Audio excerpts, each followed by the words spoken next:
nous allons continuer ces vidéos avec les filtres contours. Dans les filtres contours, on a le premier, c'est aérographe. L'aérographe va faire comme si vous avez donné un coup de bombe d'aérographe autour de votre photo. Alors, il est assez simple comme filtre.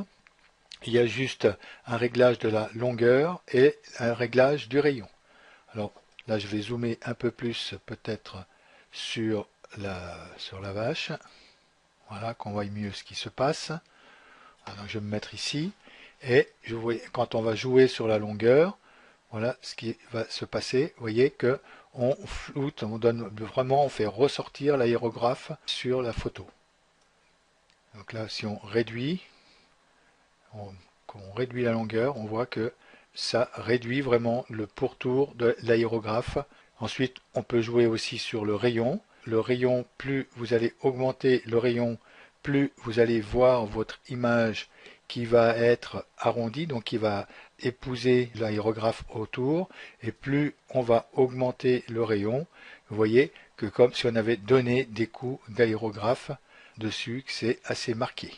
Vous avez aussi la direction de l'aérographe. On peut donner une direction de diagonale à droite.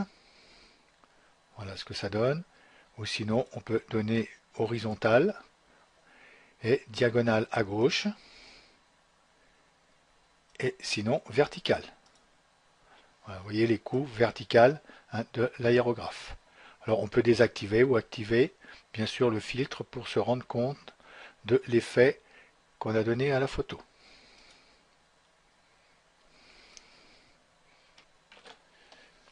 Alors, ensuite, nous avons contour accentué. Ce filtre-là va faire sur votre image comme si vous aviez tracé en noir un peu tout le contour de votre image. Il y a l'épaisseur, on peut jouer sur l'épaisseur du crayon. Plus on va augmenter l'épaisseur, vous voyez, et plus on va se trouver avec une image qui est marquée.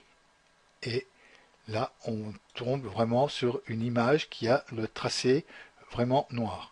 Ensuite, on peut jouer sur la luminosité. Alors là, plus on va tirer sur la gauche et plus on va assombrir notre coup de crayon, donc on va vraiment les voir, et plus on va tirer sur la droite et plus on va éclaircir. Et ensuite, nous avons un lissage qui se fait dessus, qu'on peut aussi accentuer et désaccentuer. Là, c'est vraiment un lissé à fond, et là, nous avons un lissage qui est vraiment nul.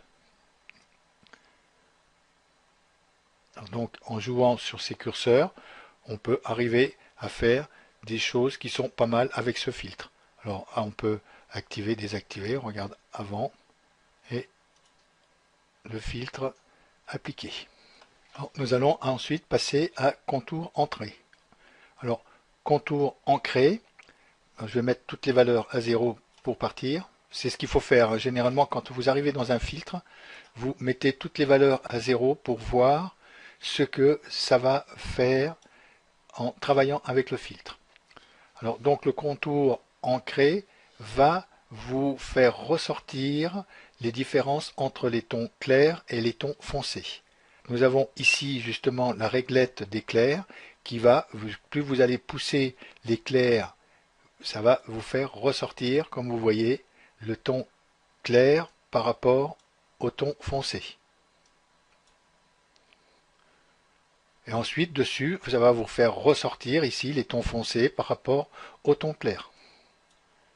Et là, tout de suite, sitôt qu'on la touche, là, on voit vraiment les tons foncés qui jouent sur cet animal.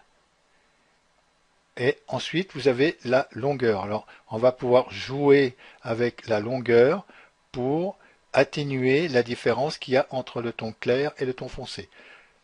Alors, en jouant avec la longueur, là je suis à 0, on va donner une longueur à peu près de moitié. On va voir ce que ça donne. Là, il calcule. Vous voyez ici, c'est assez long parce que j'ai l'image qui est complète. Et donc là, il calcule et vous voyez la différence que ça donne. La longueur va, si vous voulez, atténuer les différences qu'il y a entre les tons clairs et les tons foncés. Là, je vais faire un zoom peut-être en moins pour qu'on voie mieux ce qui se passe sur la vache. Et en jouant avec ces trois réglettes, là en longueur, je vais mettre peut-être un petit peu moins. En ton foncé, le ton foncé, il fonce tout de suite. Alors donc c'est à voir à vous, qu'est-ce que vous voulez ressortir comme image. Ce sont des filtres qu'on peut jouer uniquement sur une partie. Et en faisant, par exemple, en sélectionnant que la vache, on pourrait jouer uniquement que sur la vache et laisser tout cet arrière-plan ici sans filtre. Donc là, je n'ai pas fait de sélection de cette vache pour ce contour ancré, mais je vais vous la faire pour la future formation qui va être sur les croisillons.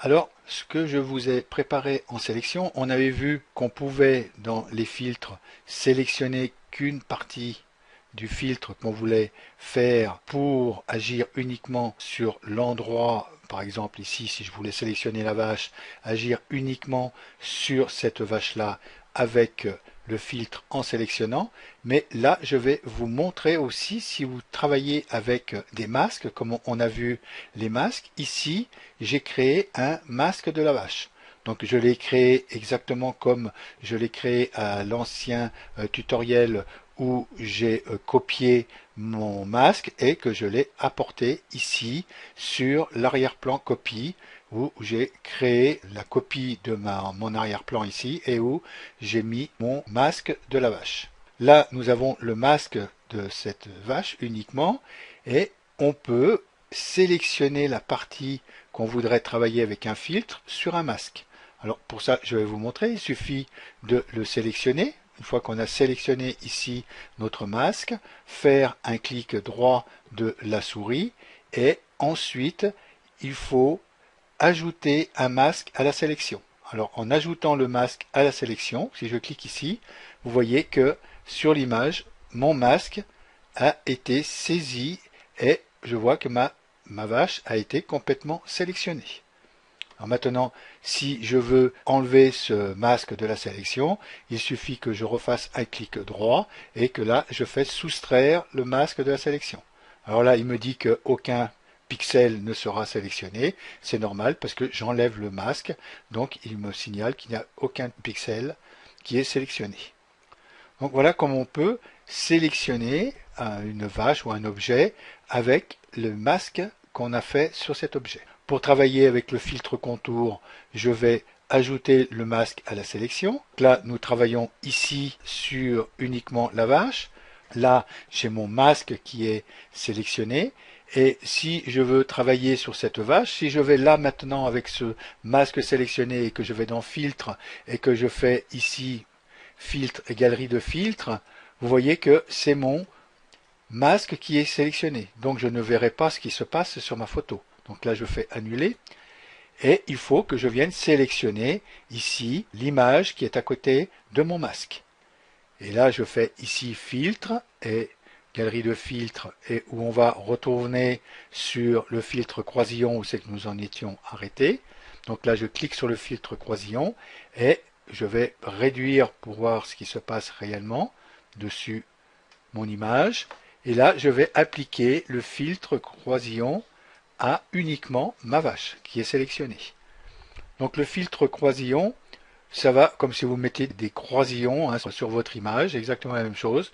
Donc il est assez simple, il y a une longueur, une netteté et une intensité. En agissant sur la longueur, donc là je suis tout à 0, donc là je vais mettre à peu près la moitié sur la longueur.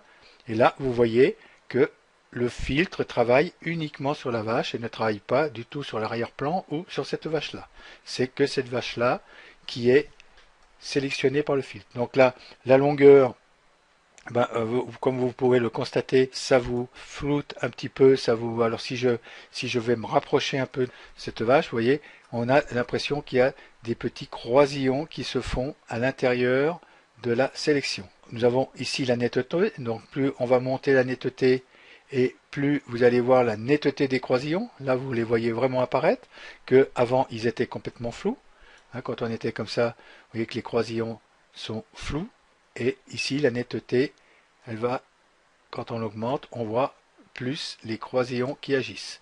Et l'intensité, ça va agir sur le nombre de croisillons qu'il y a sur votre image. Plus vous allez monter l'intensité, et plus vous allez avoir de croisillons qui sont portés sur cette image. C'est intéressant comme filtre, on peut s'en servir en arrière-plan aussi, hein, comme je vous disais, ou sinon, en faisant en moins, vous voyez qu'on peut essayer de, en mettant pas trop de croisillons, et pas trop de longueur aussi, un peu arriver à un peu flouter cette vache là, en remontant un petit peu la netteté et en augmentant un petit peu l'intensité. Voilà, donc là, le résultat, j'attends ici que ça se charge. Et quand j'enlève le filtre, avant et après, là, ça se recharge. Et ça agit uniquement, je vois, sur la vache. Voilà pour le filtre croisillon. Maintenant, nous allons passer au filtre diagonal. Je vais rester toujours avec ma vache sélectionnée pour ça. Donc, nous passons au filtre diagonal. Alors, diagonal, c'est... Alors, je vais remettre tout ça à 0, bien sûr. Alors, avec ce filtre, on va agir comme si on avait donné des coups de pinceau sur notre photo.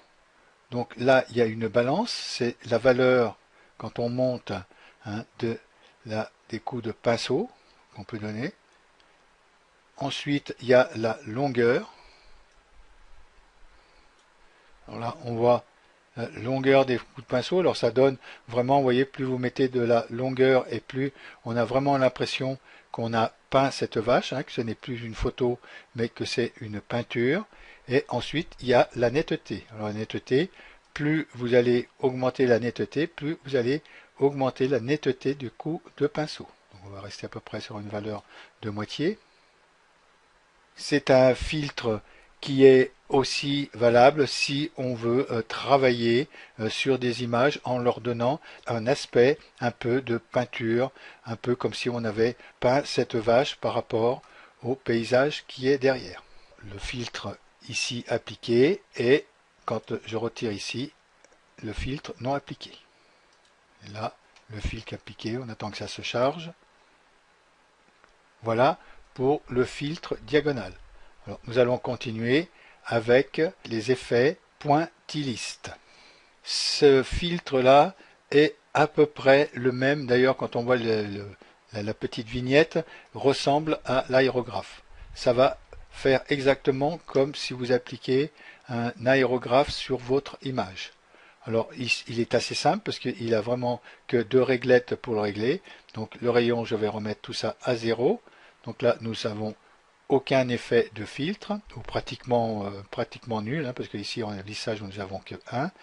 Et ensuite, alors plus vous montez le rayon, et plus vous voyez l'effet que ça peut donner d'aérographe sur la vache. Et le lissage, on peut monter le lissage, et quand on monte le lissage, vous voyez, vous atténuez un peu l'effet de flou de l'aérographe, et plus vous montez le rayon, et plus vous accentuez ce flou. C'est l'aérographe, c'est l'effet de pointilliste.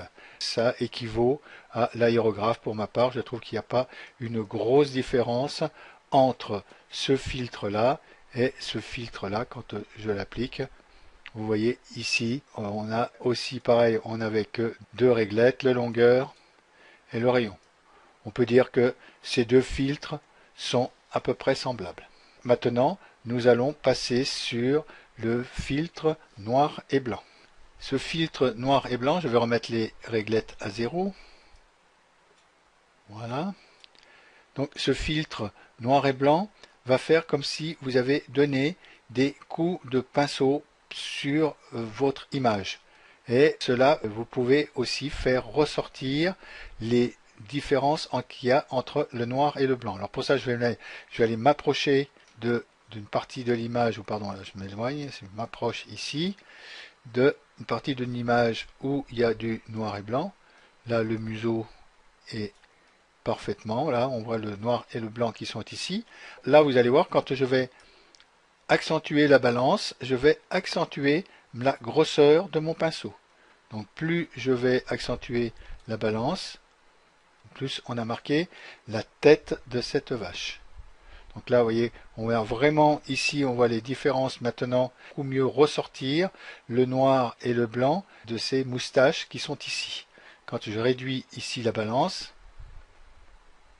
vous voyez là que les moustaches étaient beaucoup plus floues que quand on augmente la balance, ici on a vraiment une différence entre le noir et le blanc. Et on pourra faire plus ressortir les noirs. Bien sûr, si j'avance, hein, vous voyez automatiquement ma vache qui est assez foncée va automatiquement foncer énormément, hein, c'est tout à fait normal. Par contre, sur la partie qui est claire derrière, ça ne jouera pas du tout. Donc les noirs, je pense, pour cette photo-là, il vaut mieux les laisser comme ça. Par contre, sur les blancs, on va pouvoir gagner un petit peu plus sur les teintes noires, où vous voyez ressortir un peu mieux les teintes foncées des parties du corps de cette vache et de parties de la tête. Donc voilà ce qui est pour le filtre noir et blanc. Donc là on va le désactiver pour voir le travail. Vous voyez que c'est un filtre, là je le réactive maintenant, c'est un filtre qui est assez valable si on veut faire ressortir les nuances noir et blanc d'une image. Alors nous allons après passer au filtre Sumi E. Alors le filtre Sumi E va faire comme si vous aviez une esquisse japonaise à votre image. Moi, je trouve qu'il ressemble pas mal au filtre noir et blanc qui est juste à côté. D'ailleurs, quand on voit les deux icônes, il n'y a pas de grosse différence entre ces deux filtres. Donc je vais réduire ce filtre tout à zéro, épaisseur, pression et contraste. Et quand on va donner de l'épaisseur à notre image, on voit, c'est comme si on avait mis une estampe un peu japonaise autour, ou sinon qu'on fait ressortir un peu le noir de cette image, un peu comme on avait ici avec le noir et blanc. Moi je trouve que ça donne à peu près le même style, à part qu'on dirait que ça a été flouté un peu dans l'eau. Et ensuite nous avons la pression. Alors bien sûr, plus on va donner de pression, plus on va faire ressortir les traits noirs de cette image, et on va pouvoir aussi jouer sur le contraste où là vraiment on a l'effet tout à fait noir. Donc c'est un filtre. Moi j'ai une image ici, j'ai sélectionné une partie qui est assez foncée de cette vache, donc avec des tons plus clairs on serait mieux arrivé à voir vraiment le filtre, mais il est exactement comme le noir et blanc. Nous avons fait le tour de ces filtres contours et maintenant nous allons passer à la prochaine vidéo qui va être sur les filtres de déformation. Je vous remercie de m'avoir écouté et je vous dis à bientôt.